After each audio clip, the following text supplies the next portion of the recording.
O Olhar de Líder dessa semana entrevista um dos maiores especialistas em reestruturação de empresas do país.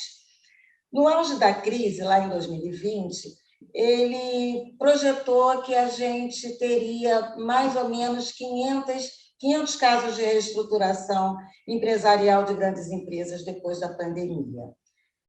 No ano passado, ele também declarou que muitos IPOs que estavam sendo adotados por empresa, na verdade, eram tentativas para fugir da recuperação judicial. A gente está recebendo hoje o sócio fundador da RK Partners. Obrigado, Ricardo K., por aceitar o convite do broadcast, mas o seu sobrenome eu nem vou me atrever a pronunciar. Tá tudo bem? Obrigado, Irani, tudo bem, tudo ótimo. Eu sei, já tem muitas décadas que meu sobrenome virou K, então tá tudo bem. Mas é bom também, né? É fácil, né, Irani? É fácil, exato. Então, as suas projeções, elas vão se confirmar, elas se confirmaram? Houve mesmo tanto caso de reestruturação empresarial? Parcialmente, Irani. O que está acontecendo? Nós estamos vivendo agora um momento parecido com aquele que a gente viveu no segundo semestre de 2015, primeiro semestre de 2016, com taxas de juros muito altas, né?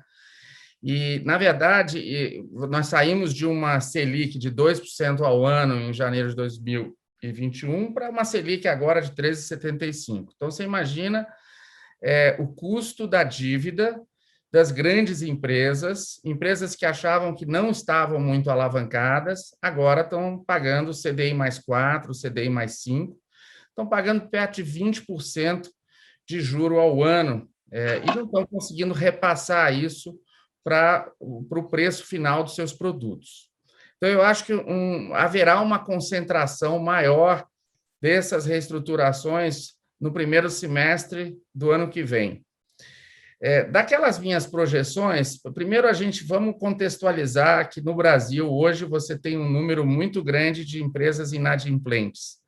Tem aproximadamente 6 milhões e 100 mil empresas inadimplentes. Só que deste total, você tem, a maioria dessas empresas são pequenas e microempresas. Então, 5 milhões e meio desse total de 6 milhões e 100 são empresas muito pequenas. O pequeno empreendedor, o dono do restaurante, empresas que sofreram muito na pandemia, né? Então, do ponto de vista de número de empresas, tem muitas empresas inadimplentes e negativadas no Serasa. Do ponto de vista das famílias, nós temos hoje aproximadamente 63 milhões de pessoas com nome negativado. Esse é um número muito alto, historicamente. Mas, do ponto de vista de arranhar o balanço dos bancos, quase não arranhou. Muito interessante isso. As provisões que eles fizeram nos 2 anos de pandemia foram suficientes. Eles renegociaram e acabaram empurrando várias dessas dívidas que estavam vencendo. O governo, com muito atraso, entrou com um programa emergencial de acesso a crédito, que ajudou algumas pequenas e médias empresas. Então, na prática, a gente não viu uma enxurrada de novas recuperações judiciais. Vou lhe dar um número. Em 2021, nós tivemos um decréscimo bem substancial no número de recuperações judiciais. O número, em 2021, foi de 891 empresas, comparado com 1.179 em 2020. Mas por que isso? Porque dessas 891 empresas, apenas 90 empresas faturavam mais do que 300 milhões de reais por ano. Então, esse é um instrumento, a recuperação judicial é um remédio que é usado por empresas grandes. Em geral, ele não é usado por empresas pequenas. Então, o melhor termômetro para você saber se está tendo muita reestruturação ou pouca é falar com os bancos e não ver a estatística de número de recuperações judiciais do judiciário. Então, a que você atribui o fato das grandes empresas terem conseguido se manter? Ao maior endividamento com os bancos? A rolagem das suas dívidas. Os bancos, nos últimos 3 anos, eu estou falando dos 5 grandes bancos brasileiros, todos criaram uma área de reestruturação. Então, eles se anteciparam e, antes que as empresas piorassem sua situação de servir a dívida, de pagar seus juros, eles foram nas empresas e eles rolaram a dívida dessas empresas. Isso foi muito positivo para os bancos. É claro que, em alguns casos, eles estão, o que se chama de watch list, que seria aquele grupo de empresas que ainda está pagando, mas com dificuldade, e que tem uma alavancagem acima de 3,5 vezes o EBITDA, ou seja, são empresas que, com uma taxa Selic de 13,75, elas estão bem sufocadas. Por isso que eu acho que o ano que vem vai ser diferente. Mas até agora, surpreendentemente, exceto em alguns setores específicos, o impacto foi muito menor do que todos antevíamos.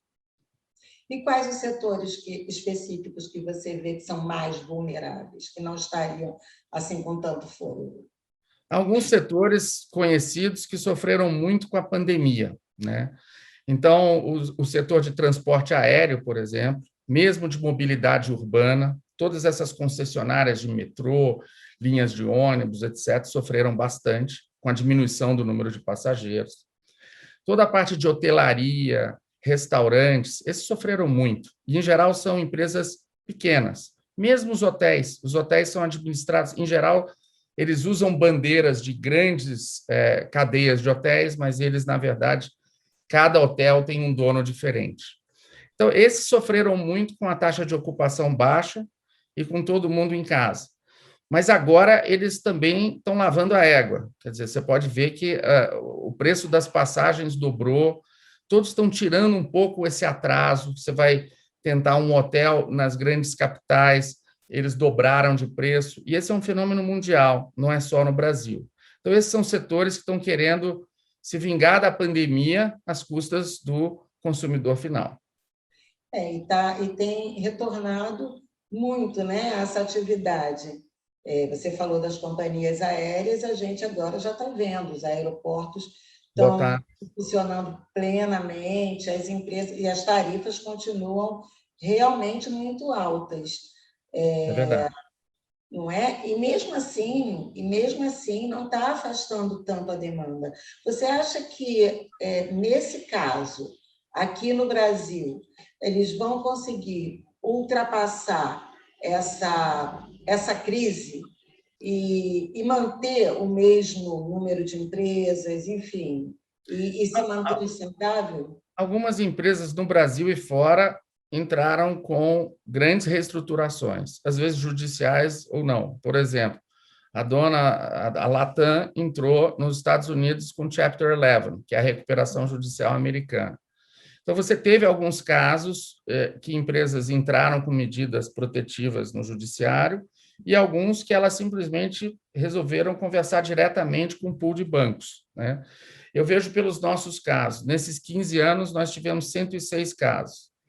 Desses 106, eu te diria que 83% foram sem recuperação judicial. Nossa experiência é que é muito melhor, inclusive, você trabalhar num ambiente em que você não precise usar a recuperação judicial, porque ela é cara. Ela é cara e ela irrita muito o credor, né?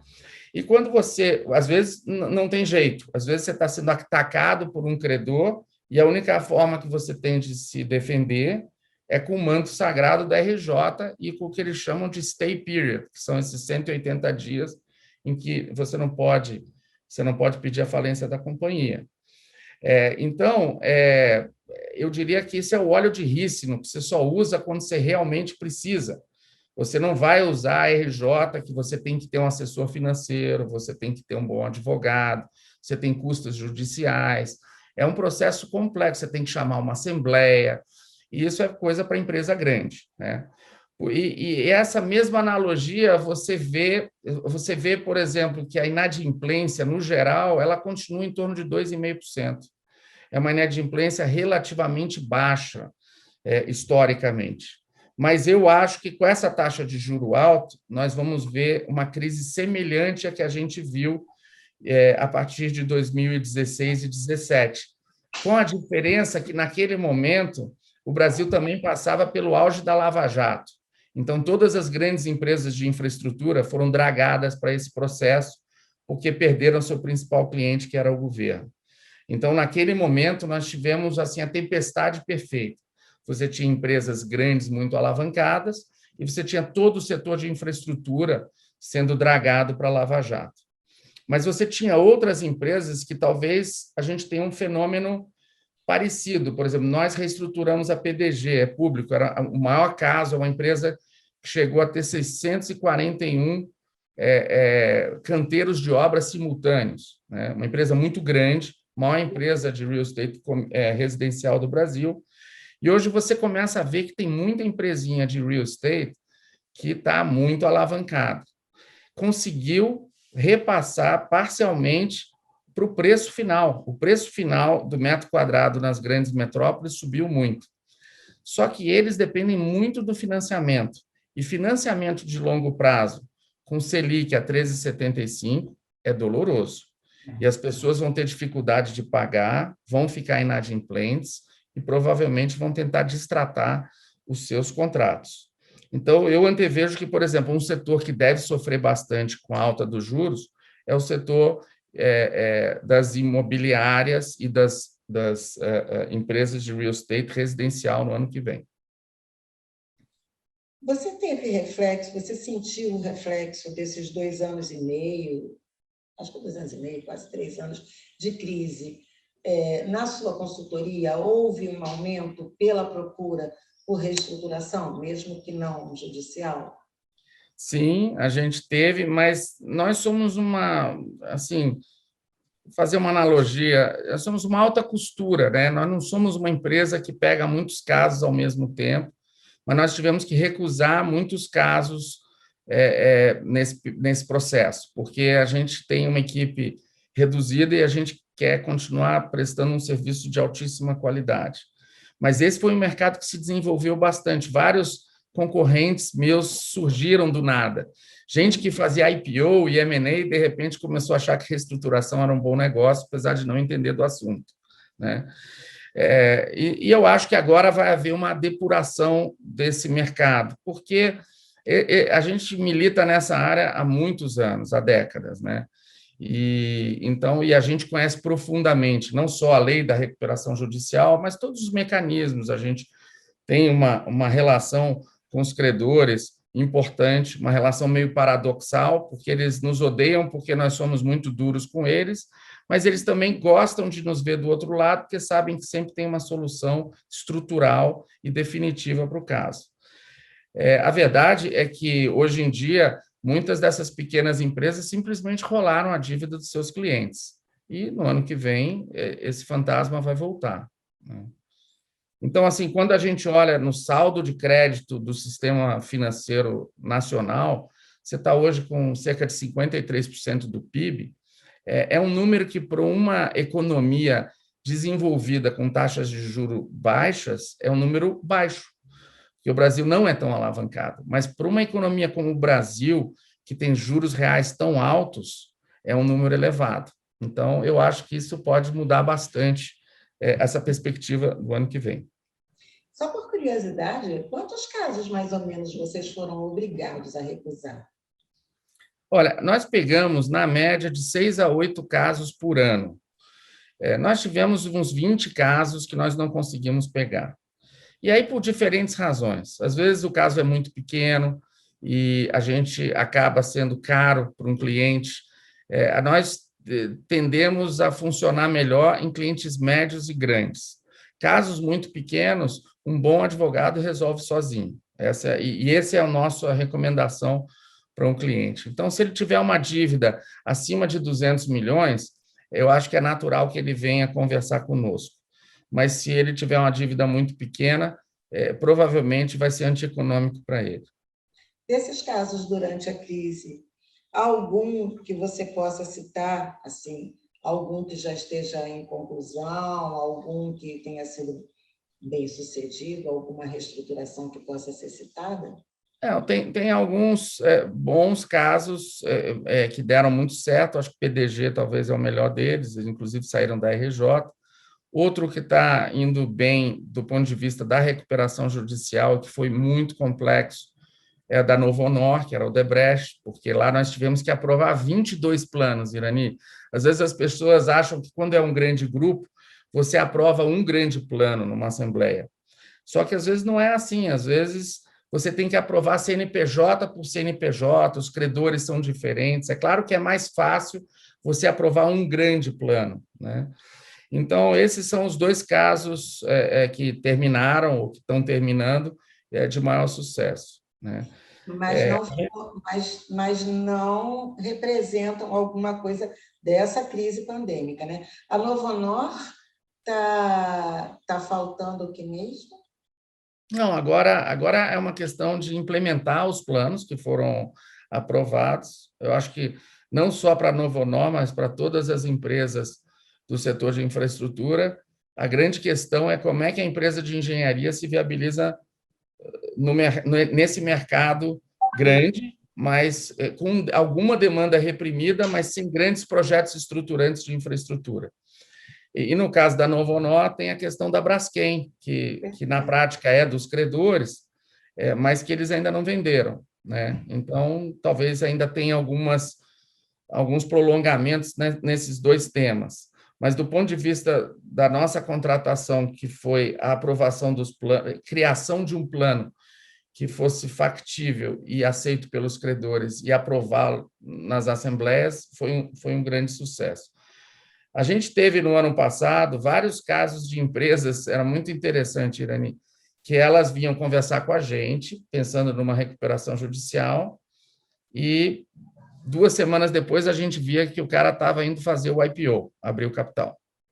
Então, isso é muito interessante. Várias empresas conseguiram, por isso que eu digo, às vezes o mercado ele não olha com a devida atenção. São empresas que estão com uma saúde financeira muito frágil, né? Se você lembrar, em 2021, acho que das 73 empresas que abriram capital, 57 hoje valem menos do que quando abriram capital. Então, houve uma grande frustração para o acionista, entretanto, foi um dinheiro fácil que elas conseguiram captar sem precisar aumentar o seu endividamento. Agora, quem perdeu foram esses investidores, que, em alguns casos, perderam 95% em um ano, né? Especialmente nas empresas de tecnologia. Vários sonhos foram vendidos, mas eram falácias. Então, essas empresas elas estavam com a água por aqui, precisavam de dinheiro urgente e acharam mais fácil montar um bom business plan, ir para o mercado e tentar o IPO. Esse ano, já 110 empresas já desistiram do IPO. Quer dizer, esse é um ano seco, não tem IPO. O que está tendo, sim, é uma volta do mercado de M&A. Então, o mercado de fusões e aquisições no ano passado foi bom, e esse ano está sendo bom também. Talvez vai crescer 25% em cima do ano passado. A gente não faz M&A, a gente não faz fusões e aquisições apenas desses casos super encrencados. Uhum. Mas esse é um mercado que continua aí, porque muitas dessas empresas ou estão precisando ser reestruturadas ou estão muito baratas, e aí você começa a ter uma consolidação e a compra, às vezes, de um estratégico para uma empresa menor, para aumentar a escala e ter mais eficiência, né? Essa história de IPO como maneira de capitalizar a empresa, né? Não para crescimento, mas para se livrar de um processo de recuperação. Eles nunca falam isso. Eles sempre vendem um sonho do crescimento, né? Exatamente. Mas você falou isso no ano passado. Você Sim. falou que as empresas estavam entre o IPO e entre a recuperação de capital e a recuperação judicial. Sim.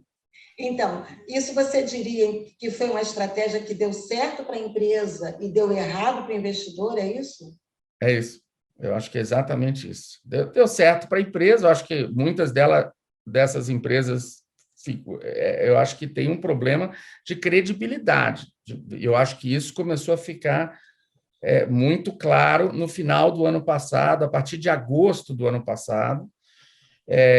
Na prática, essas empresas começaram a não conseguir ir para a Bolsa listar, porque o mercado começou a ver que a realidade ela abre o capital, um mês depois ela vale a metade, né?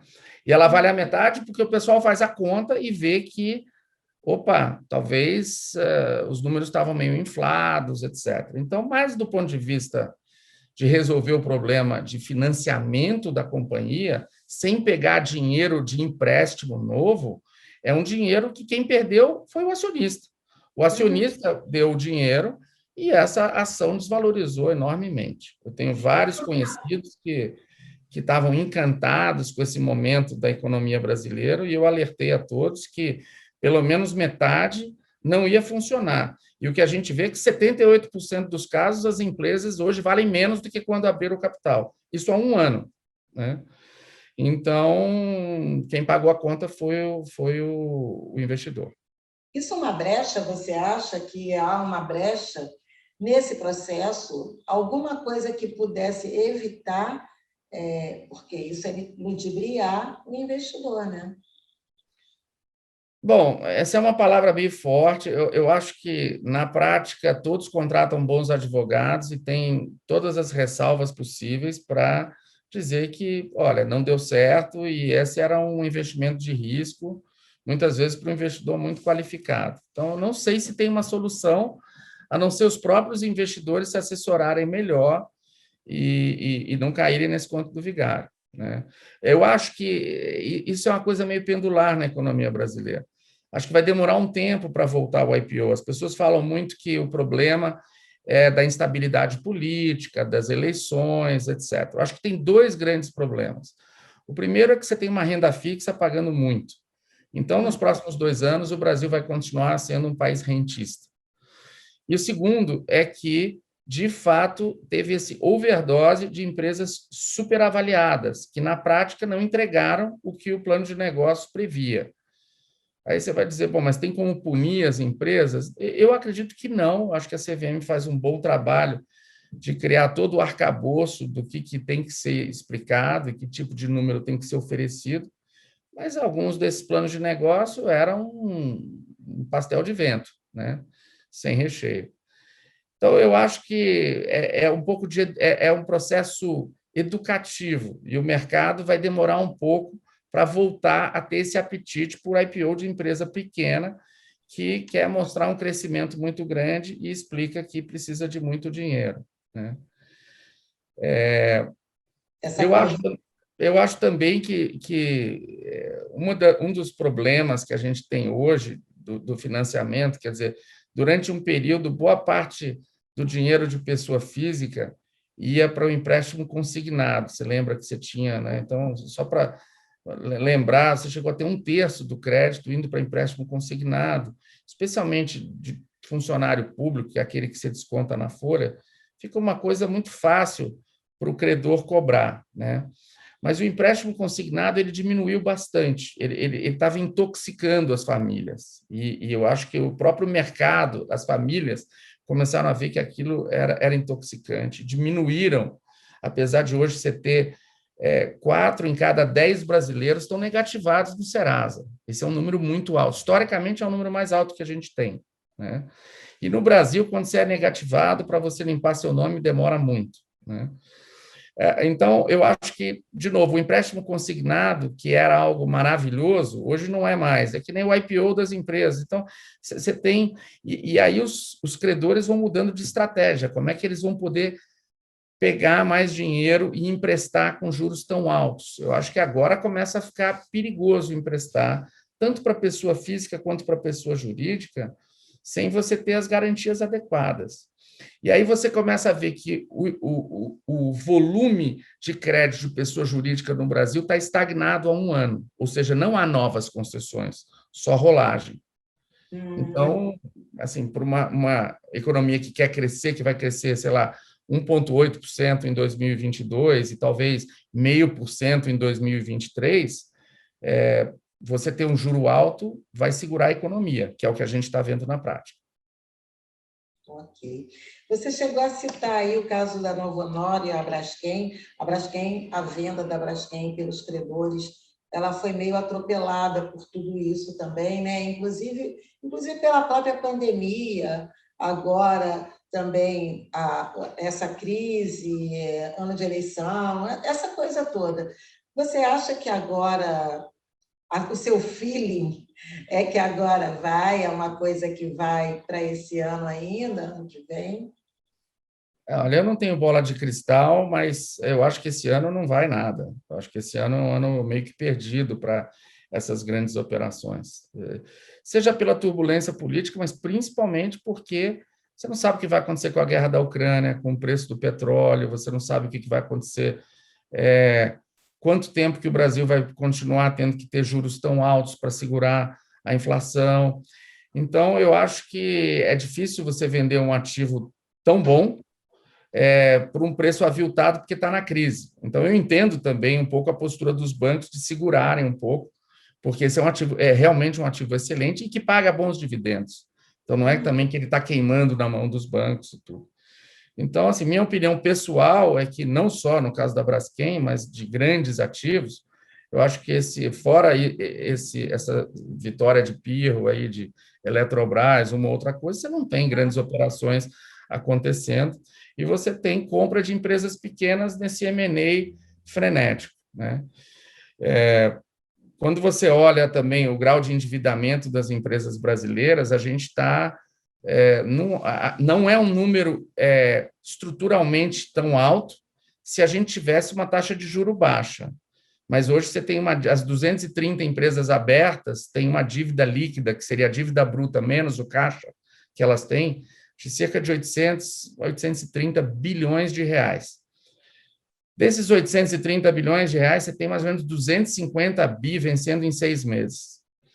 250 bi vencendo em 6 meses com a taxa de juro que a gente tem hoje, mais o spread dos bancos, você está falando de 45 bilhões vencendo nos próximos 6 meses. Então, eu começo a achar que ano que vem eu vou ter mais clientes batendo na nossa porta do nosso tamanho, porque, de fato, essas empresas vão começar a ficar com dificuldade de servir a dívida, e aí vão ter que se reestruturar. Tá certo. Vocês, em parceria com o Itaú, lançaram há mais ou menos um ano um fundo para empresas, justamente para empresas mais estressadas e tal. Se eu não me engano, estavam programando captar 500 milhões, era isso? Como é que Então, está? Irani, na verdade, nós anunciamos a parceria no ano passado e começamos a captação há 3 meses. Está indo super bem. Nós já. Eu não posso te antecipar, mas as notícias são muito boas, que nos orgulha muito, porque é um ano muito difícil para a captação e a gente está muito confortável com a captação e estamos ultimando isso nas próximas semanas. Aí eu volto aqui e te conto como é que foi. Mas já superou nossas expectativas, eu poderia te dizer. Então começa a operar, é possível ainda? Não, nós já temos um grupo de potenciais empresas para esse crédito especial, várias negociações bem avançadas, quer dizer, além de um fechamento, acredito, acima do que a gente havia proposto, eu acho que a gente vai conseguir ter alguns casos muito em breve. Mas não posso falar muito agora. Tá bom. E sobre CSN Samarco, você pode falar?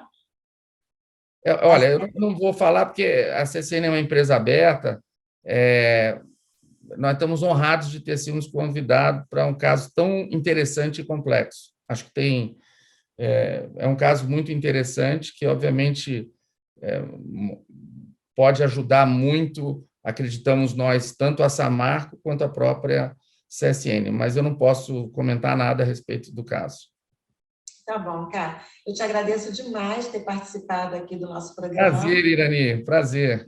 E abro agora para você, se você quiser falar mais alguma coisa, alguma previsão para o ano que vem. Eu acho que o empresário, nosso mercado é o mercado empresarial de empresas acima de 300 milhões de faturamento, né? Eu diria para esse empresário olhar com muita cautela o perfil de empréstimo que eles têm, tomar muito cuidado quando eles estiverem escorregando para credores menores e mais vorazes do ponto de vista do tipo de garantia que eles estão exigindo, porque a chance deles começarem a ter problema no ano que vem é real. Essa nossa taxa de juros ela vai demorar pelo menos mais um ano. Ela não vai baixar rápido. Então, eles precisam segurar o caixa agora, ter muito cuidado com os projetos de expansão e, eventualmente, reperfilar a dívida. Seja com a ajuda de alguém como a gente, seja sozinhos. Ok. Muito obrigada, viu? Obrigado, Irani. Bom falar com você. Tchau.